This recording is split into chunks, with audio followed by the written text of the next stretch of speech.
भारत में एक ऐसा अंतर्राष्ट्रीय स्टेशन खुला है जहाँ कोई रनवे नहीं है, लेकिन यात्री सीधे साइबेरिया से आते हैं। आज की इस गहन चर्चा में हम पर्यावरण मंत्रालय की हालिया घोषणाओं और वेटलैंड से जुड़ी रिपोर्टों का विश्लेषण कर रहे हैं। बिल्कुल, और हमारा मिशन ये समझना है कि उत्तर प्रदेश की शेखा झील का भारत की 99 रामसर साइट बनना सिर्फ एक नंबर का गेम क्यों नहीं है। हाँ, बल्कि ये हमारे इकोसिस्टम की एक बहुत बड़ी कूटनीतिक और पर्यावरणीय जीत है। तो ये रामसर टैग मतलब ये मिलना कितनी बड़ी बात है? ये अपने आप में एक वैश्विक मोहर है। अच्छा। इसका मतलब है कि इस जगह का अंतर्राष्ट्रीय स्तर पर संरक्षण होगा। और शेखा झील कोई आम जल स्रोत नहीं है। अच्छा। हाँ, ये एक पूरी तरह से प्राकृतिक आर्द्र भूमि है। और दिलचस्प बात यह है कि ये सिर्फ पानी जमा करने वाला कोई गड्ढा नहीं है। मतलब ये पानी को फिल्टर भी करता है। बिल्कुल सही। इसके खास जलीय पौधे और जो सूक्ष्म जीव होते हैं वो भारी धातुओं और प्रदूषकों को सोख कर पानी को फिल्टर करते हैं। अरे वाह। और ये प्रक्रिया भूजल के स्तर और उसकी गुणवत्ता दोनों को एक साथ रिचार्ज करती है। यानी इसे सिर्फ एक क्या कहते हैं प्राकृतिक स्पंज कहना काफी नहीं होगा, ये तो एक हाई कैपेसिटी वाला प्राकृतिक वाटर प्यूरिफायर भी है। हाँ, बिल्कुल ऐसा ही है। इन रिपोर्टों में जो चीज मुझे सबसे ज्यादा चौंकाती है वो है इसका सेंट्रल एशियन फ्लाईवे से जो जुड़ाव है। हाँ, वो बहुत महत्वपूर्ण पहलू है। मतलब हम अक्सर इसे सिर्फ एक स्टॉप ओवर या हवाई अड्डा कह देते हैं, लेकिन असल में ये उन पक्षियों के लिए एक फ्यूलिंग स्टेशन है जो हजारों किलोमीटर की उड़ान भर रहे हैं। एकदम सही कहा आपने। जैसे बार हेडेड गूज और पेंटेड स्टॉर्क जैसे पक्षियों के लिए जो यूरोप और साइबेरिया की ठंड से आते हैं, उनके लिए शेखा झील एक जीवनदायिनी जगह है। क्योंकि उन्हें अगली उड़ान के लिए एनर्जी चाहिए होती है। हाँ, उन्हें भी अगली 2000 किलोमीटर की उड़ान के लिए एक खास तरह के पोषण की जरूरत होती है, जैसे विशिष्ट मछलियां या कीड़े और जलीय वनस्पतियां, जो मतलब सिर्फ ऐसे ही इकोसिस्टम में मिलती हैं। अच्छा, तो ये रामसर टैग इसे कैसे बचाता है? देखिए, साल 2009 में इसे संरक्षित पक्षी आवास तो घोषित कर दिया गया था, लेकिन रामसर टैग अब ये सुनिश्चित करता है कि इस फ्यूलिंग स्टेशन का जो इकोलॉजिकल कैरेक्टर है वो कभी ना बदले। पर यहाँ एक मतलब एक विरोधाभास नजर आता है। इन्हीं रिपोर्टों में ये भी बताया गया है कि इस झील के पास मछली पालन और मानवीय गतिविधियां भी होती हैं। हाँ, बिल्कुल होती हैं। जो स्थानीय लोगों की आजीविका का साधन है।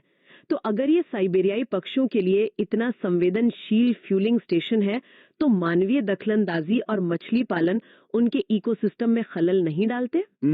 ये एक बहुत ही जायज सवाल है। सतही तौर पर यह टकराव लगता है, लेकिन रामसर कन्वेंशन का मुख्य सिद्धांत ही वाइज यूज है। वाइज यूज मतलब संसाधनों का समझदारी से उपयोग। बिल्कुल। इसका मतलब इंसानों को इकोसिस्टम से बेदखल करना नहीं है। शेखा झील में जो मछली पालन होता है ना, वो एक नियंत्रित चक्र का हिस्सा है। तो मतलब वो नुकसान नहीं पहुंचाता? नहीं, बल्कि स्थानीय समुदाय इस इकोसिस्टम के रक्षक बन जाते हैं, क्योंकि वो जानते हैं कि अगर झील का पर्यावरण बिगड़ा या पानी प्रदूषित हुआ तो उनकी आजीविका भी खत्म हो जाएगी। हाँ, ये तो है।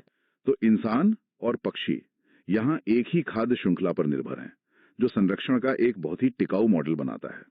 मतलब संरक्षण का ये मॉडल अलगाव पर नहीं बल्कि सह अस्तित्व पर आधारित है। और अगर हम इन फ्यूलिंग स्टेशंस के नेटवर्क को पूरे भारत के नक्शे पर देखें तो वर्तमान में तमिलनाडु 20 रामसर साइट्स के साथ सबसे आगे है। हाँ, एकदम। और यूपी 12 साइट्स के साथ दूसरे नंबर पर है। ऐसा लगता है जैसे भूगोल ने खुद एक पूरा एविएशन रूट मैप तैयार कर रखा है, और ये रूट मैप पूरी तरह से भौगोलिक परिस्थितियों पर ही निर्भर है।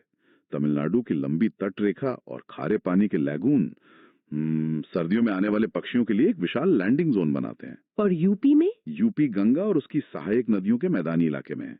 यहाँ नदियों के अपने मार्ग बदलने से जो गोखुर झीलें मतलब जो ऑक्सबो लेक्स बनती हैं, वो मीठे पानी का एक मजबूत प्राकृतिक नेटवर्क तैयार करती हैं। अच्छा, तो यही कारण है कि इन दोनों राज्यों में इतनी ज्यादा रामसर साइट्स हैं। बिल्कुल, यही मुख्य वजह है। ये देखना वाकई अद्भुत है कि कैसे एक प्राकृतिक जल स्रोत स्थानीय अर्थव्यवस्था को चलाता है और उसी समय वैश्विक पर्यावरण में अपनी इतनी बड़ी भूमिका निभाता है। हाँ, और 1982 में इस अंतर्राष्ट्रीय प्रयास का हिस्सा बनने के बाद भारत अब 100 रामसर साइट्स के ऐतिहासिक आंकड़े से महज एक कदम दूर है। हाँ, 99 तो हो ही गए हैं। शेखा झील का 99वां स्थान हासिल करना इसी लंबी यात्रा का एक शानदार पड़ाव है, जो साबित करता है कि सही नीतियां स्थानीय संसाधनों को वैश्विक महत्व दिला सकती हैं।